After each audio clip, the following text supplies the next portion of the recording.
Alright, welcome to another one of the tight topics for Photoshop. This one's going to be on the TouchUp tools, basically the clone stamp tool and the content aware tools. Okay, you see Photoshop here ahead of you. You see my picture of the gazebo in Pilot Point, which is a little town north of Dallas, and it has the typical problems of telephone poles and things like that, the telephone wires and things like that in it. Let's see what we can do to clean this image up. Going down the left-hand side toolbar, you're going to get to a little either patch tool. You'll see the patch tool, or you'll see probably the healing brush, little band-aid with a item on it. Healing brush tool is these two are two in this group here. The healing brush tool and the patch tool, the two I use. The second healing brush tool, this is the spot healing brush tool, I should say, is the one I use. The healing brush tool, it works almost the same, except that it requires that you set a source from which you want the program to look to heal the area you're hitting. Most of the time that's not needed. The spot healing brush works perfectly well. So let's use this top tool here. The way you use it essentially is once I've clicked on it, I have a little brush. You see the round brush tool. You can make that brush bigger or larger, just like the other brushes around there by hitting the bracket keys, left and right bracket keys. I've got the mode set to normal. That's where you're going to normally want it. There are some specialized cases where I would use darken, for example, if I'm trying to remove some dark light fringe around something, but I won't get into that right now, so I would use normal. Content aware is right here. Content aware is what I want, and sample all layers. The only time I would do that is that if I had put the in the layers panel here, if I had put a blank layer above this background here and I wanted to do the removal, I would want it to sample the layer below. If I were doing the removal on the blank layer in order to do this non-destructively, I'd say then sample all layers. And as I did the healing brush, I'll brush across this telephone wire to get rid of it. Okay, it is sampling the layer below, so if I turn the top layer off and on, you can see the wire is still there. It's just been able to remove part of it by brushing on it. I won't do that right now. That's the reason you would have sample all the layers on. I'll take that off, that non-destructive layer off, which is a nice, smart thing to do. But we'll work on this background layer, and I'll just create a copy of it, of that background layer, and do the same thing. I'll go up here using the healing brush, go across the telephone wire to get rid of it. Okay. Now if you have something straight like a telephone wire, there's a fast trick to get rid of these things, especially if you have a lot of wires going across your picture. Click once on one side. Okay. Click once, using a brush that's about a little bigger than the thing you want to remove. Then holding down the shift key, move up to the other end and click. It's gone. Now I can go down to this side here, and you'll notice when you get to an edge, I wouldn't stop at the edge here. I would go all the way across the edge because you'll make a smoother transition if you do that. So I'll click once here, holding down the shift key, click there, and it got rid of the wire, making a pretty smooth transition across the roof line there. That's how the healing tool works. The spot healing tool is one of the most useful tools in Photoshop, much better than what Lightroom has. The next one I use a lot is that patch tool. It works similar to this spot healing brush in some ways. It's content aware is, I guess, the way. I'm going to remove this little telephone pole over here by using the patch tool. Draw a circle around what you want, leaving some space around it. Once you have it drawn, take the item that you want to remove by putting your cursor in the middle of the selected area and move it into an area you'd like the program to sample from. Okay, it did that. Now, of course, it made a little bit of a funny spot here, but I can still use the patch tool to try to clean that up. Okay, and just moving around trying to clean that up. It did a reasonable job. I can see here it didn't. And what I would do to clean this area up, I would use the clone stamp tool, which we haven't talked about yet. The other things you can do with this kind of thing, let's go back to the spot healing brush. I can remove that telephone pole that's behind the trees. Make the brush by clicking once on the top of the pole and clicking once on the bottom of the pole. Second. And getting rid of the telephone pole. So that's not a hard thing to do at all. Now, what can they do with a clone stamp tool? Okay, the clone stamp tool is a different kind of tool. This is not really a content aware tool, but clone stamp will take anything that I determine as a source, okay, this grass, for example, and clone it or copy it onto something else. If I wanted to get rid of the pole, I could use the healing tools. But if I use the clone stamp tool, if I hold down the Option key, you'll see the little target show up. Okay, so I can use the target and say I want that as my target. I'll hold down Option and click once. Okay, now I've set that as a target. As I move over now, you can see it starts to preview what I'm doing, and I can move up and down this pole and get rid of the pole.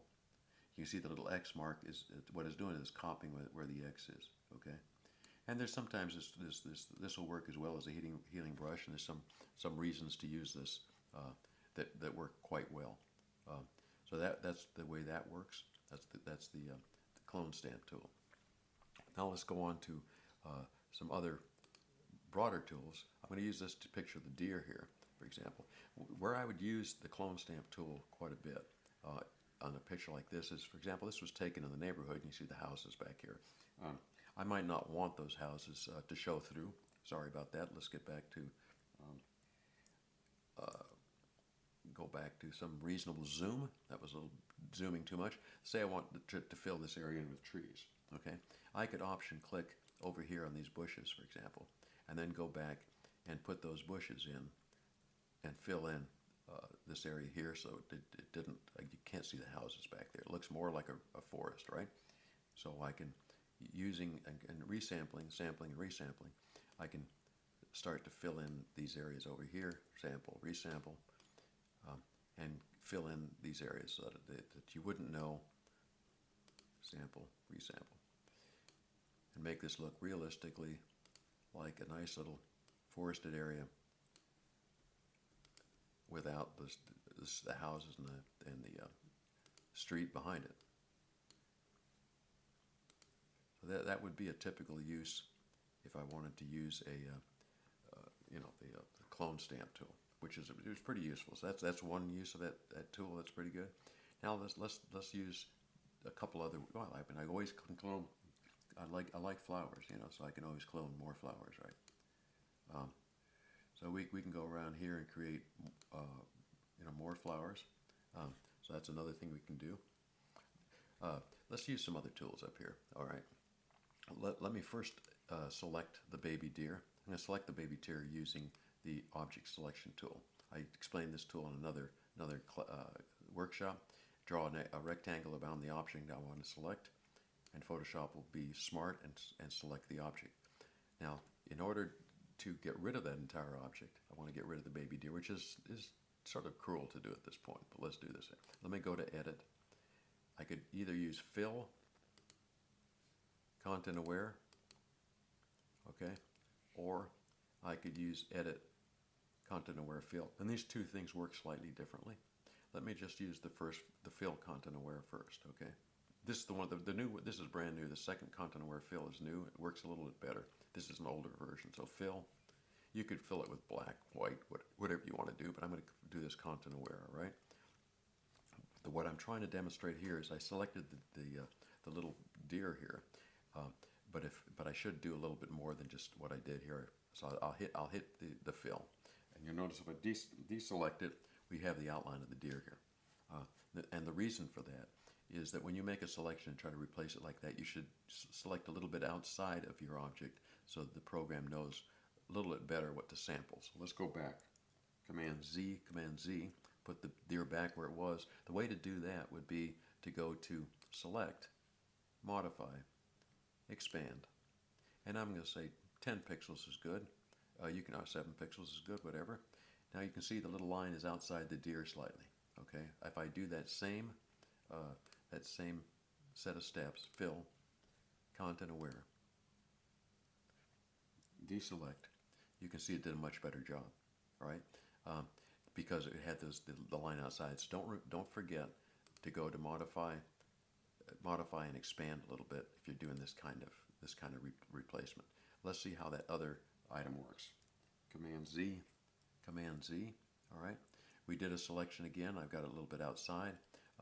Let's go to Edit. It doesn't work in this particular case. It actually works better most of the time. In this particular case, it's not needed because the other one works so well.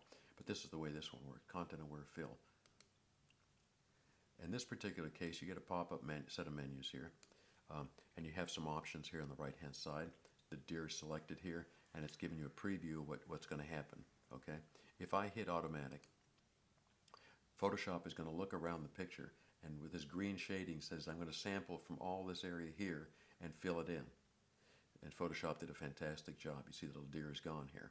Now in some cases it might not, because if it's sampling this whole area out here, it might run, there's a lot of other things out here, it might be picking up other things and putting them into where the deer is, which you don't want. In that case, try custom.